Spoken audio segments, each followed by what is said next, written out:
Episode 1. This is Emma. Chapter 8. Harriet slept at Hartfield that night. For some weeks past she had been spending more than half her time there, and gradually getting to have a bedroom appropriated to herself, and Emma judged it best in every respect, safest and kindest, to keep her with them as much as possible just at present. She was obliged to go the next morning for an hour or two to Mrs. Goddard's, but it was then to be settled that she should return to Hartfield, to make a regular visit of some days. While she was gone, Mr. Knightley called, and sat some time with Mr. Woodhouse and Emma, till Mr. Woodhouse, who had previously made up his mind to walk out, was persuaded by his daughter not to defer it, and was induced by the entreaties of both, though against the scruples of his own civility, to leave Mr. Knightley for that purpose. Mr. Knightley, who had nothing of ceremony about him, was offering by his short, decided answers, an amusing contrast to the protracted apologies and civil hesitations of the other. "Well, I believe, if you will excuse me, Mr. Knightley, if you will not consider me as doing a very rude thing, I shall take Emma's advice and go out for a quarter of an hour. As the sun is out, I believe I had better take my 3 turns while I can. I treat you without ceremony, Mr. Knightley. We invalids think we are privileged people. My dear sir, do not make a stranger of me. I leave an excellent substitute in my daughter. Emma will be happy to entertain you. And therefore I think I will beg your excuse and take my 3 turns, my winter walk. You cannot do better, sir. I would ask for the pleasure of your company, Mr. Knightley, but I am a very slow walker, and my pace would be tedious to you, and, besides, you have another long walk before you, to Donwell Abbey." "Thank you, sir, thank you. I am going this moment myself, and I think the sooner you go the better. I will fetch your greatcoat and open the garden door for you." Mr. Woodhouse at last was off, but Mr. Knightley, instead of being immediately off likewise, sat down again, seemingly inclined for more chat. He began speaking of Harriet, and speaking of her with more voluntary praise than Emma had ever heard before. "I cannot rate her beauty as you do," said he, "but she is a pretty little creature, and I am inclined to think very well of her disposition.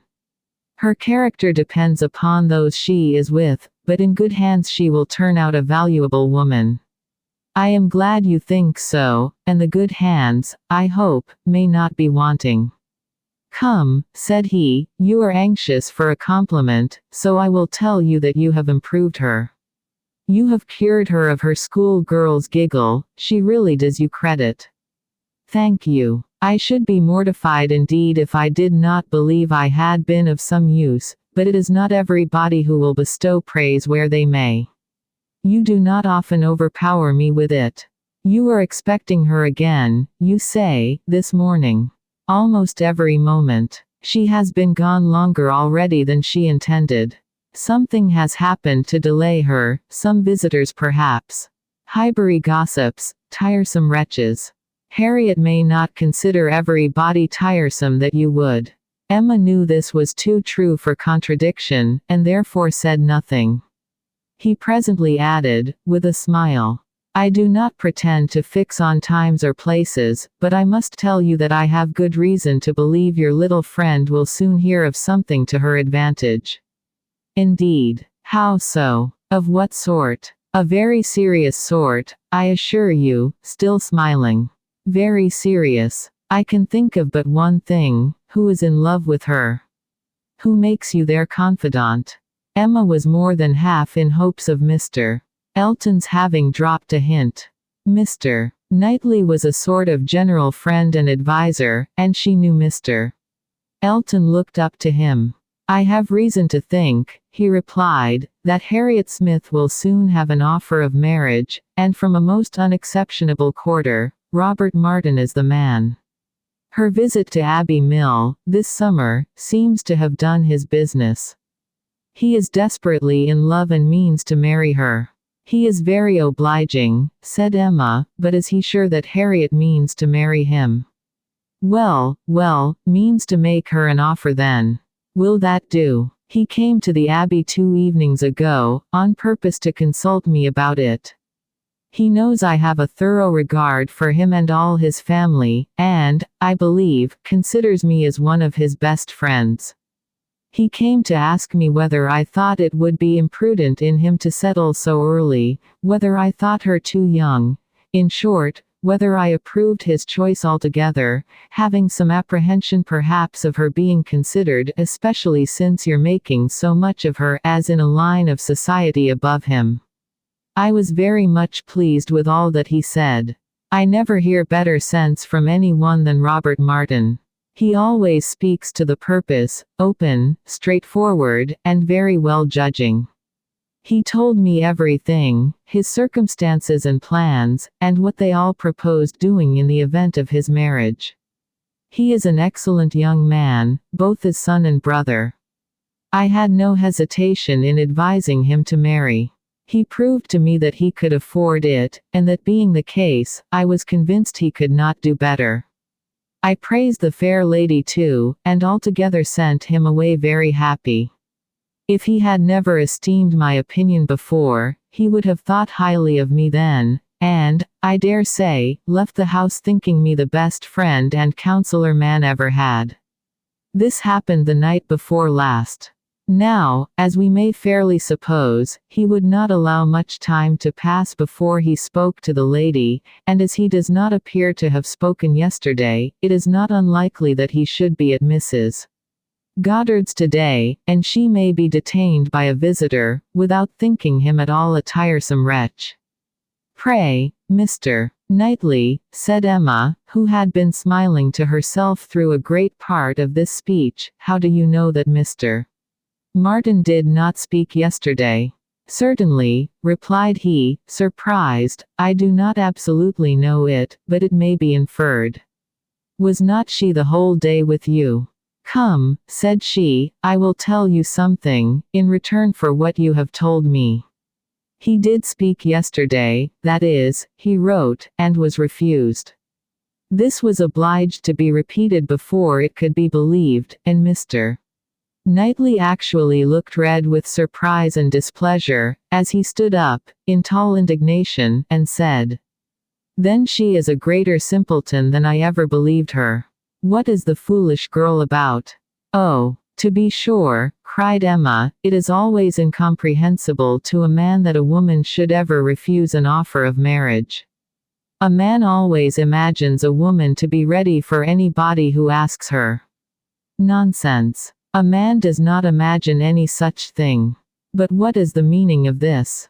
Harriet Smith refuse Robert Martin. Madness, if it is so, but I hope you are mistaken. I saw her answer, nothing could be clearer.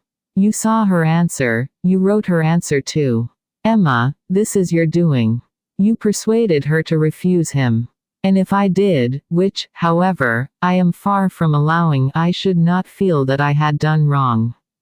Mr. Martin is a very respectable young man, but I cannot admit him to be Harriet's equal, and am rather surprised indeed that he should have ventured to address her.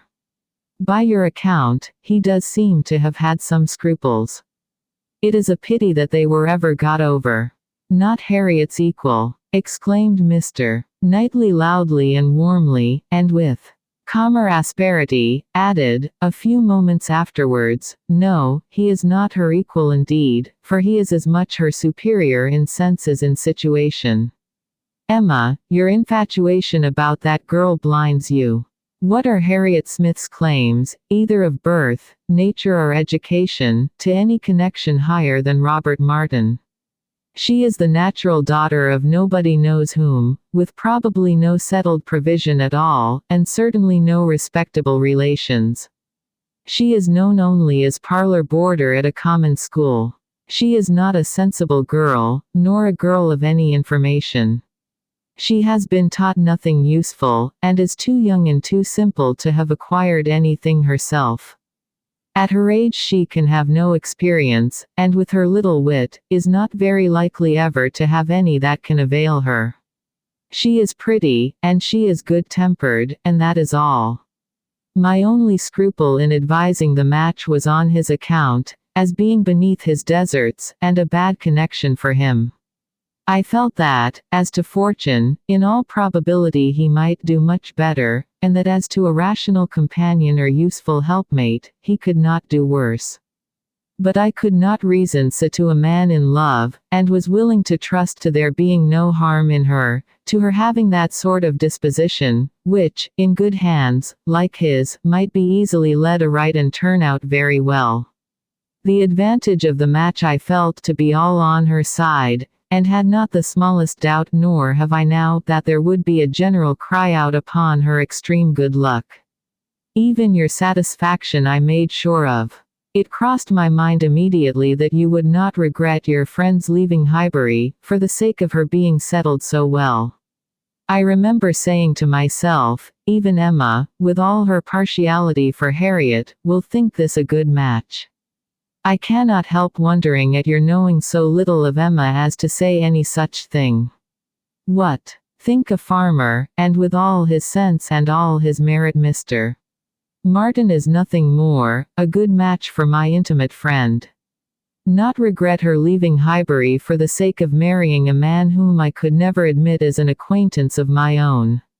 I wonder you should think it possible for me to have such feelings. I assure you mine are very different. I must think your statement by no means fair. You are not just to Harriet's claims. They would be estimated very differently by others as well as myself, Mr. Martin may be the richest of the two, but he is undoubtedly her inferior as to rank in society. The sphere in which she moves is much above his. It would be a degradation. A degradation to illegitimacy and ignorance, to be married to a respectable, intelligent gentleman farmer. As to the circumstances of her birth, though in a legal sense she may be called nobody, it will not hold in common sense. She is not to pay for the offense of others, by being held below the level of those with whom she is brought up. There can scarcely be a doubt that her father is a gentleman, and a gentleman of fortune. Her allowance is very liberal, nothing has ever been grudged for her improvement or comfort. That she is a gentleman's daughter, is indubitable to me. That she associates with gentlemen's daughters, no one, I apprehend, will deny. She is superior to Mr. Robert Martin. Whoever might be her parents, said Mr. Knightley, whoever may have had the charge of her, it does not appear to have been any part of their plan to introduce her into what you would call good society. After receiving a very indifferent education, she is left in Mrs. Goddard's hands to shift as she can, to move, in short, in Mrs. Goddard's line, to have Mrs. Goddard's acquaintance. Her friends evidently thought this good enough for her, and it was good enough. She desired nothing better herself. Till you chose to turn her into a friend, her mind had no distaste for her own set, nor any ambition beyond it. She was as happy as possible with the Martins in the summer. She had no sense of superiority then. If she has it now, you have given it. You have been no friend to Harriet Smith, Emma. Robert Martin would never have proceeded so far, if he had not felt persuaded of her not being disinclined to him. I know him well. He has too much real feeling to address any woman on the haphazard of selfish passion. And as to conceit, he is the farthest from it of any man I know. Depend upon it he had encouragement. It was most convenient to Emma not to make a direct reply to this assertion. She chose rather to take up her own line of the subject again. You are a very warm friend to Mr. Martin, but, as I said before, are unjust to Harriet. Harriet's claims to marry well are not so contemptible as you represent them. She is not a clever girl, but she has better sense than you are aware of, and does not deserve to have her understanding spoken of so slightingly. Waiving that point, however, and supposing her to be, as you describe her, only pretty and good-natured, let me tell you, that in the degree she possesses them, they are not trivial recommendations to the world in general, for she is, in fact, a beautiful girl, and must be thought so by 99 people out of 100, until it appears that men are much more philosophic on the subject of beauty than they are generally supposed, till they do fall in love with well-informed minds instead of handsome faces. A girl, with such loveliness as Harriet, has a certainty of being admired and sought after, of having the power of choosing from among many, consequently a claim to be nice. Her good nature, too, is not so very slight a claim, comprehending, as it does, real, thorough sweetness of temper and manner, a very humble opinion of herself, and a great readiness to be pleased with other people. I am very much mistaken if your sex in general would not think such beauty, and such temper, the highest claims a woman could possess. Upon my word, Emma, to hear you abusing the reason you have, is almost enough to make me think so too. Better be without sense, than misapply it as you do. To be sure, cried she playfully, I know that is the feeling of you all. I know that such a girl as Harriet is exactly what every man delights in, what at once bewitches his senses and satisfies his judgment. Oh, Harriet may pick and choose. Were you, yourself, ever to marry, she is the very woman for you. And is she, at 17, just entering into life, just beginning to be known, to be wondered at because she does not accept the first offer she receives? No, pray let her have time to look about her. I have always thought it a very foolish intimacy, said Mr. Knightley presently, though I have kept my thoughts to myself, but I now perceive that it will be a very unfortunate one for Harriet. You will puff her up with such ideas of her own beauty, and of what she has a claim to, that, in a little while, nobody within her reach will be good enough for her. Vanity working on a weak head, produces every sort of mischief. Nothing so easy as for a young lady to raise her expectations too high. Miss Harriet Smith may not find offers of marriage flow in so fast, though she is a very pretty girl. Men of sense, whatever you may choose to say, do not want silly wives. Men of family would not be very fond of connecting themselves with a girl of such obscurity, and most prudent men would be afraid of the inconvenience and disgrace they might be involved in, when the mystery of her parentage came to be revealed.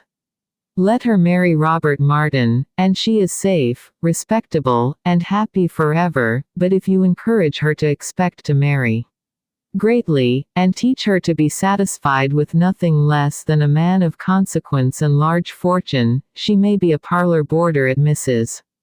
Goddard's all the rest of her life, or, at least, for Harriet Smith is a girl who will marry somebody or other, till she grow desperate, and is glad to catch at the old writing master's son.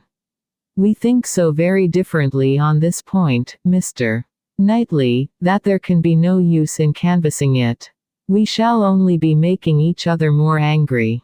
But as to my letting her marry Robert Martin, it is impossible. She has refused him, and so decidedly, I think, as must prevent any second application. She must abide by the evil of having refused him, whatever it may be, and as to the refusal itself, I will not pretend to say that I might not influence her a little, but I assure you there was very little for me or for anybody to do. His appearance is so much against him, and his manner so bad, that if she ever were disposed to favor him, she is not now. I can imagine, that before she had seen anybody superior, she might tolerate him. He was the brother of her friends, and he took pains to please her, and altogether, having seen nobody better, that must have been his great assistant, she might not, while she was at Abbey Mill, find him disagreeable. But the case is altered now. She knows now what gentlemen are, and nothing but a gentleman in education and manner has any chance with Harriet. Nonsense, arrant nonsense, as ever was talked, cried Mr. Knightley. Robert Martin's manners have sense, sincerity, and good humor to recommend them, and his mind has more true gentility than Harriet Smith could understand.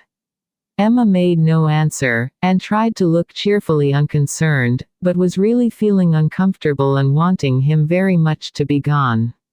She did not repent what she had done. She still thought herself a better judge of such a point of female right and refinement than he could be, but yet she had a sort of habitual respect for his judgment in general, which made her dislike having it so loudly against her, and to have him sitting just opposite to her in angry state, was very disagreeable. Some minutes passed in this unpleasant silence, with only one attempt on Emma's side to talk of the weather, but he made no answer. He was thinking. The result of his thoughts appeared at last in these words. "Robert Martin has no great loss, if he can but think so, and I hope it will not be long before he does. Your views for Harriet are best known to yourself, but as you make no secret of your love of matchmaking, it is fair to suppose that views, and plans, and projects you have, and as a friend I shall just hint to you that if Elton is the man, I think it will be all labor in vain." Emma laughed and disclaimed. He continued, "Depend upon it, Elton will not do. Elton is a very good sort of man, and a very respectable vicar of Highbury, but not at all likely to make an imprudent match. He knows the value of a good income as well as anybody. Elton may talk sentimentally, but he will act rationally. He is as well acquainted with his own claims, as you can be with Harriet's. He knows that he is a very handsome young man, and a great favorite wherever he goes, and from his general way of talking in unreserved moments, when there are only men present, I am convinced that he does not mean to throw himself away. I have heard him speak with great animation of a large family of young ladies that his sisters are intimate with, who have all £20,000 apiece." "I am very much obliged to you," said Emma, laughing again. "If I had set my heart on Mr. Elton's marrying Harriet, it would have been very kind to open my eyes, but at present I only want to keep Harriet to myself. I have done with matchmaking indeed. I could never hope to equal my own doings at Randall's. I shall leave off while I am well. Good morning to you," said he, rising and walking off abruptly. He was very much vexed. He felt the disappointment of the young man, and was mortified to have been the means of promoting it, by the sanction he had given, and the part which he was persuaded Emma had taken in the affair, was provoking him exceedingly. Emma remained in a state of vexation too, but there was more indistinctness in the causes of hers, than in his.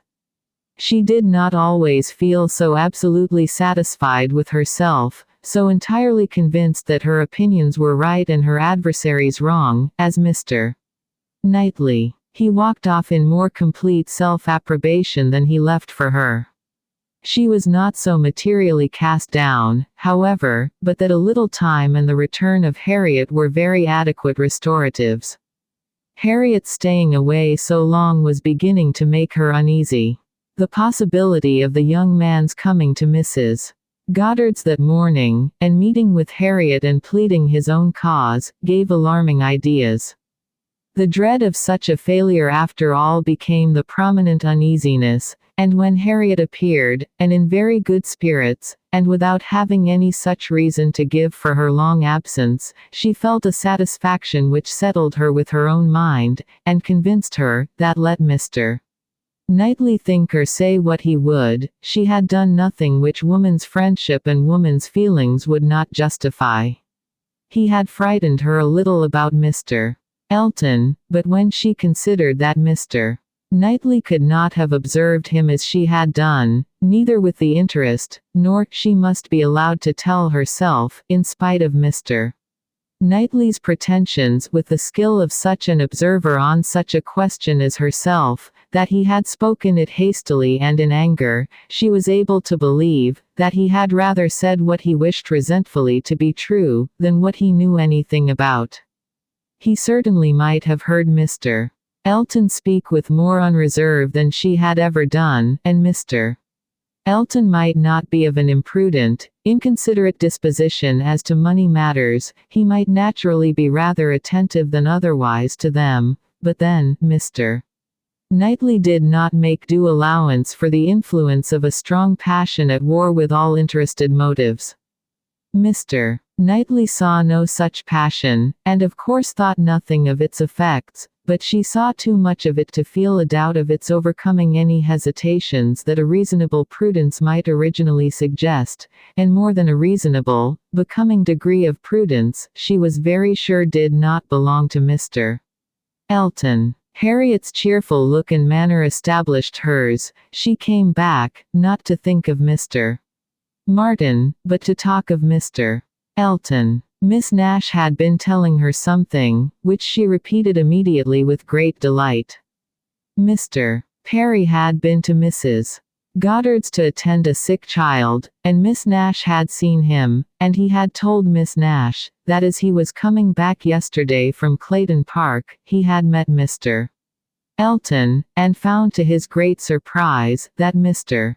Elton was actually on his road to London, and not meaning to return till the morrow, though it was the whist club night, which he had been never known to miss before, and Mr. Perry had remonstrated with him about it, and told him how shabby it was in him, their best player,